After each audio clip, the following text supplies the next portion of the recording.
So I wanted to put up a virtual background while I did this video because I'm not actually at Apple. My garage is dirty.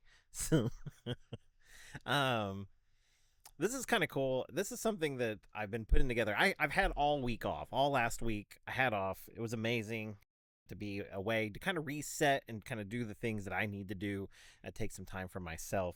And it's been really good. This is just something that I kind of discovered, worked on in the course of a week, and I just think is amazing. And so I wanted to share it.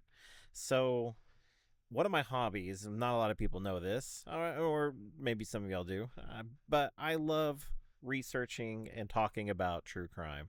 And not just any true crime. You talk about anything that happened in the last like 10 years, I'm going to go like, oh, that's interesting, because I have no clue what you're talking about. But I love to research true crime that you can't find anywhere on the internet. So yeah, you have to dig through all kinds of transcriptions of newspapers. You got to go through different records, look at Find a Grave, Ancestry, National Archives, and just dig through everything, court records, everything. And it's fun, and because you get to tell a story and kind of build the story up. I am chaos when it comes to organization, and I thought, man, what could AI do for me to help me with this? And so, one thing that I've really enjoyed in my work life is seeing what a good like case management system can do. And that's what I set out to build, was my own case management system. And so, I'm going to go ahead and show that off here. Okay. So, this is what I've been able to create. This is called the desk, and this is my creation that I have slowly been able to piece together. It's hosted locally on my computer, so this is something that it's not on the internet, but it has access to the internet through certain features. But we'll get more to that in a second. I'm just going to walk you guys through the basics today of what I've been able to create, because this would take many, many videos to kind of talk about everything. But let's kind of go over it. So, let's say I'm working on the Smith case. So that's where I'm at right now. That's my working case. So if anytime I come on here, I know my working case is the Smiths. And let's talk about we're doing working on newspaper research. Don't judge my typing. Okay, so there we go.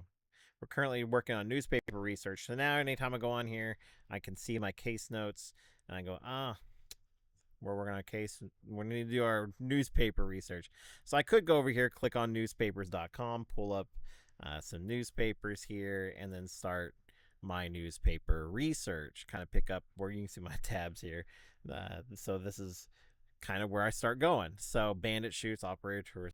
So that was quick though. Look at that. I was able to click a couple buttons, pick up where I left off, and kind of figure out where I'm going. It's not a bad deal. The same thing with the Ancestry, Chronicling America, Family Search, Find a Grave, Pacer, National Archives. All these are places that I currently use to do my research.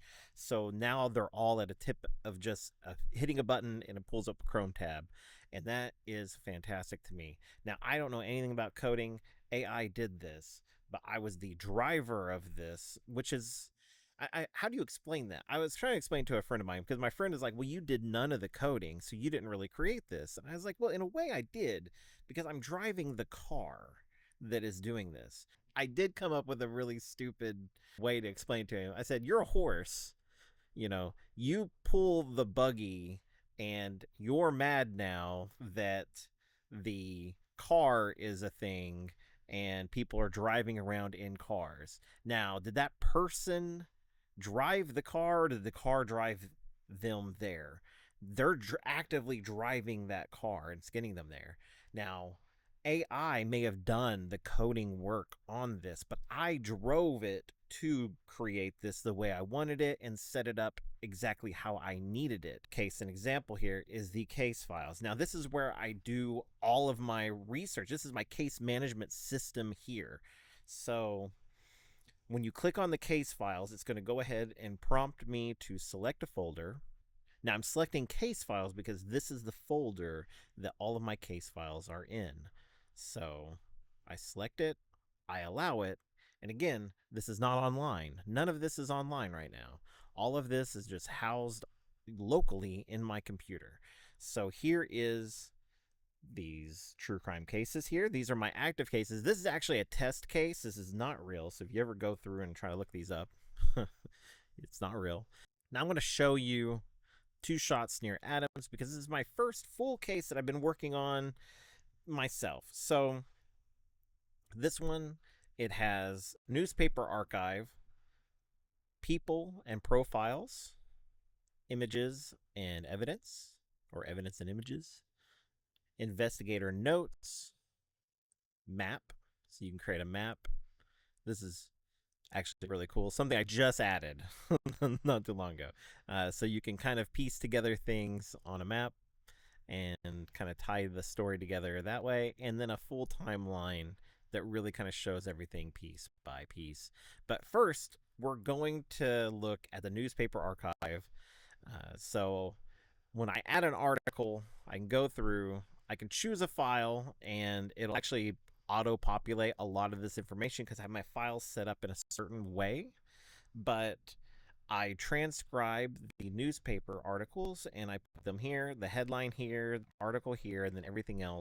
The newspaper, what day the publication was it a morning edition, evening edition, the column where it was in the newspaper, 1, 2, 3, 4, 5. So that is how that is set up. And so let's go ahead and see when you submit one, it goes in here. Now, when you're setting up these articles, you can go ahead at the bottom here and select people that are identified in your case. So as you build the case, you build these profiles. These are the people that were involved in this true crime case. So this is the victim, Roland Todd Payne. Here's his full profile. Can't really, the image is a little messed up. I can fix that up. But here are the articles he appears in. And here's a little bit of information about him. This is all stuff that I typed up about him. So I can go through and edit this information. And then I can kind of tie him to different people as well. So I can go ahead and say, let's say Cliff was a co-worker. So we're going to create a link there. We're going to save those changes. Here's Cliff. He actually was a co-worker, by the way. And so we're going to edit that. And so you can put some, I can add background case information, all that. All of it gets saved. All of it gets added into the system here. And then here is our suspect, Robert and Nelson. These guys were instrumental in this case. This is actually a tragic case, so we'll have this actually uploaded on our website soon. But this is actually, really cool to me. So here is the evidence that we have. You can select the information. Here's both of their photos held in police chief's death. We got information here, and then you can kind of put the dates in, everything else. You see all of this dates back to 1939. I actually colorize these photos using AI. So, and then same thing here. Edit. You can kind of see some information, and then you can kind of fill in the notes.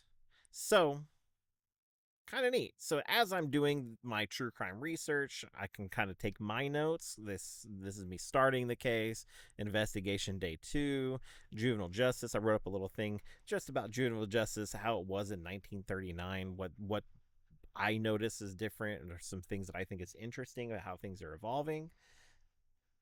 Something you can, it's more for me, but may not be interesting to everybody. So I can go through, let's say I finish this case up, I'm like, this is great, let's go ahead and export it as a Word document. Now when you do that, this is all set up where it makes a beautiful Word document, tons of information about this case, full summary, information, all the persons of record, everybody that I've identified. Here's our evidence. records, the couple of pictures I showed you before, and then here is the investigator notes. This is everything that I included in here, and then a chronological index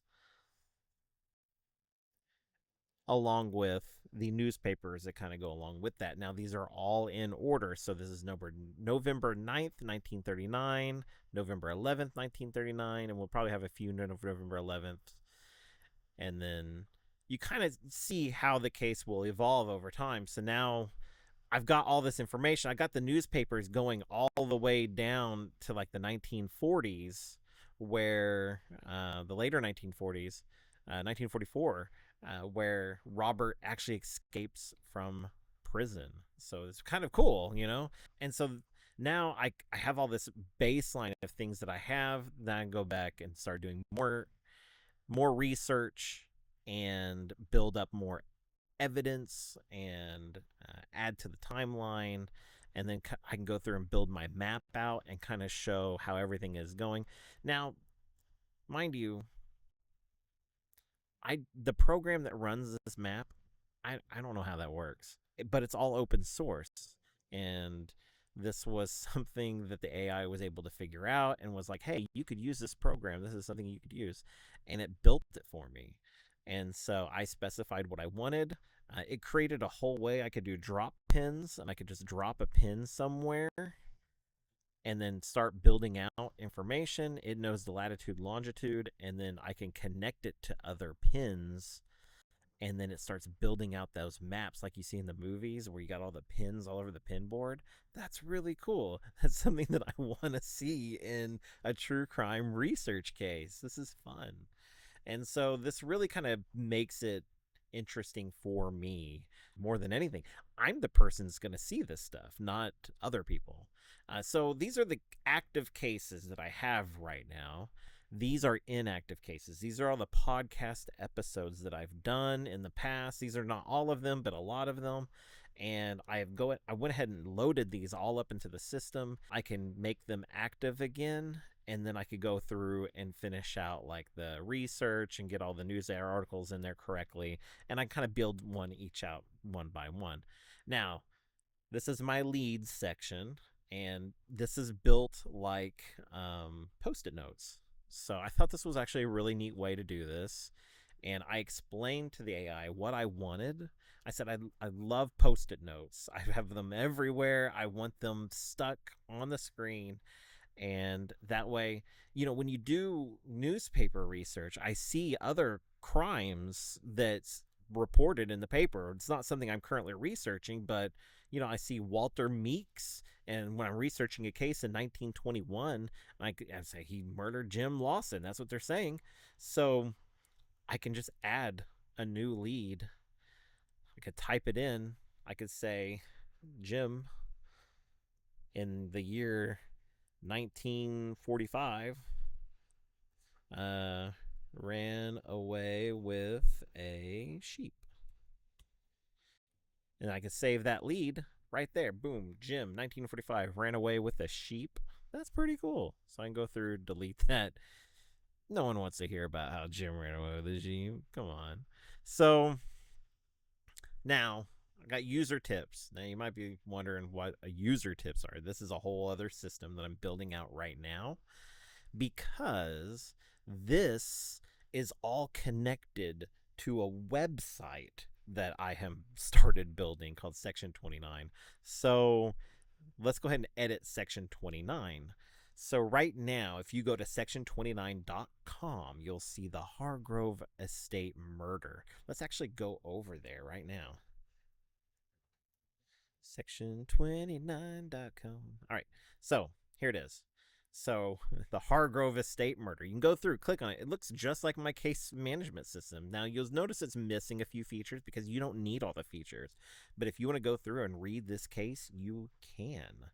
Now, remind you, the Hargrove case is fake, but it's a good example of what you could do. Now, I don't like how this is set up. I've already fixed this in a newer version, but it's not live on the website yet. But pretty neat. Pretty neat. It's fake uh, stuff there, and then some investigator notes. Pretty neat, right? So I don't know. I think this is amazing. So how is this working? Well, I can unpublish, publish cases. I can publish all of these cases, get them ready, and then publish them all to section 29. Okay. So I can deploy the site, it generates the site, and then it creates a file. All I have to do is take that file, I go to my web host, and just drop the files in, and it updates the website automatically, all for me. So now all of these cases would be on there. Or I could just leave all this not done that way. These are the cases that I identified over here as either cases that I've worked or I'm working. So the website knows these are ready to be posted. So this section will be ever growing.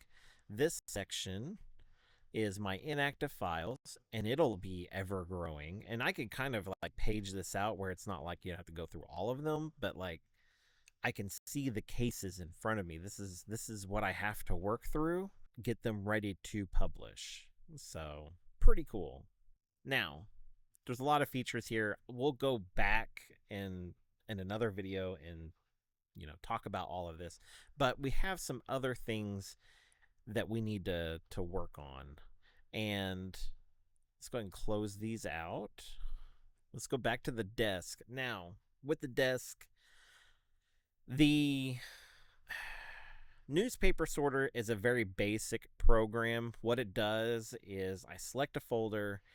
When I download the newspaper articles, it will download them, and they'll kind of look like this Marshfield News Herald 1939 1129 1. So that's the date and the page number and everything else. So these are the file formats that I see when I download stuff from newspapers website. So what the problem with that is, if you're following here, is this is not chronologically ordered, and in my head I need that to be chronologically ordered to tell a good story. So I need it to be start with a date, so 1939 1129, and then end with the page number. Now when I do it this way, for example, here we go. These are all numbered. These ones that are highlighted. These are all incorrect. I need the dates to be matching like this. So I can go through, rename all. Oh, here we go. Rename all. Boom. They've all been renamed. So there you go. It's all done. So I do not have to go through. Now, my case file management system, well, it's set up to read these names like this. And so when I upload these, this will actually auto fill out all my information when I'm putting the newspaper paper articles into my case file. So it'll put the date, it'll put the newspaper, it'll put the page number. It does that all for me, so I don't have to put that in every single time. Saves me a tiny bit of time, but over time that saves me a lot of time. So pretty cool. Now, this is the most ambitious thing that I created.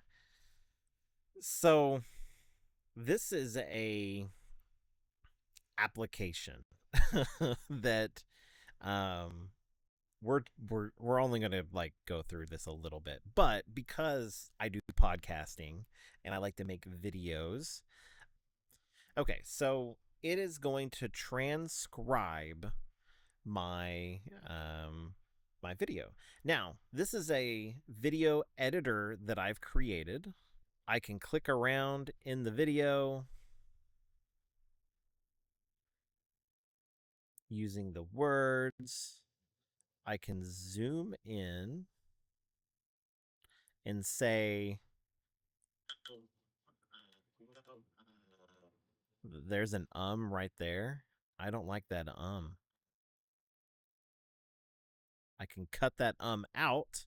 And so when I export this clip, it will no longer have this in here. So we could actually put this over here, and then we hit preview. Segment is a little incorrect. So what we report on is that. So it actually cuts that out.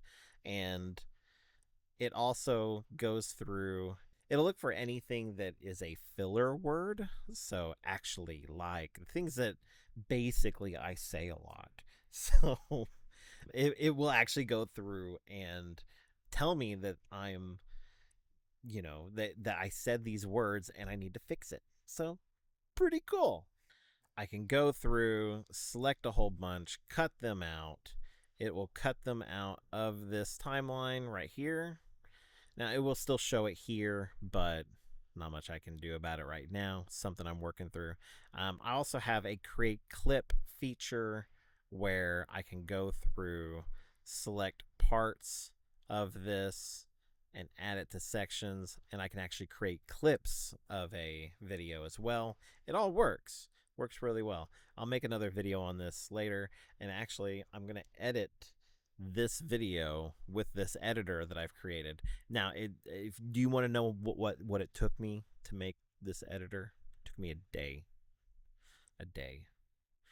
So the AI was able to find other resources. It figured out how to do it, downloaded everything, put it together, and it works. You if you don't do video editing, you don't understand. Like, I used to use a program called Descript, which was basically this, and I was paying $20 a month for 4 hours of transcription. This program that I've created in a day does basically what Descript does, but also it all does it locally, and I could do it for hundreds of hours of content and it not cost me a dime, but what my computer does. So that's processing power. So all of this is local. This is a local AI agent that was able to go through and do this. And so this was actually provided for free by OpenAI. So it's pretty neat. But now, all of this to say, these are all tools that I needed. I needed the desk in order to put together, all these programs that I've created.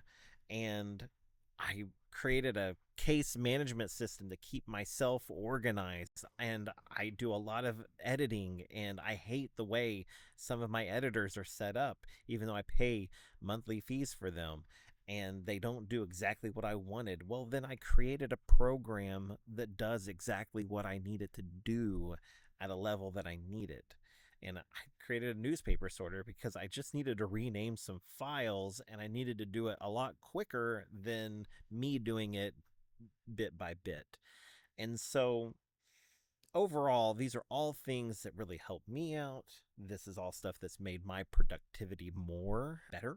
I think that we're in a moment where hyper detailed applications is something that is on the horizon. So if I need an application that does a certain thing on my computer, it is such a reality that I can do it now.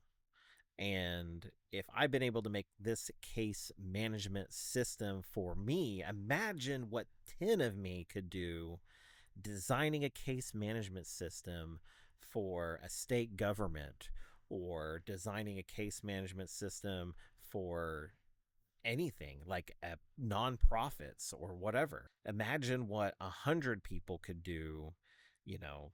But if one person could do this, I don't know. It's wild. It's wild.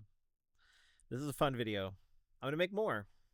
Anyways, thank you for joining my Trev talk and watching my floating bubbly head walk you through my silly program I made just for me. So definitely, I if there's anything that you're wondering about my program, if you have any questions, just go ahead and ask. Send me a message or whatever. That's fine. But this is so cool. This has been a lot of fun. And yeah, Anyways, I'm going to the movies. So, where I'm going to watch. What am I going to watch? The Backrooms movie. Exciting. Yeah, I know.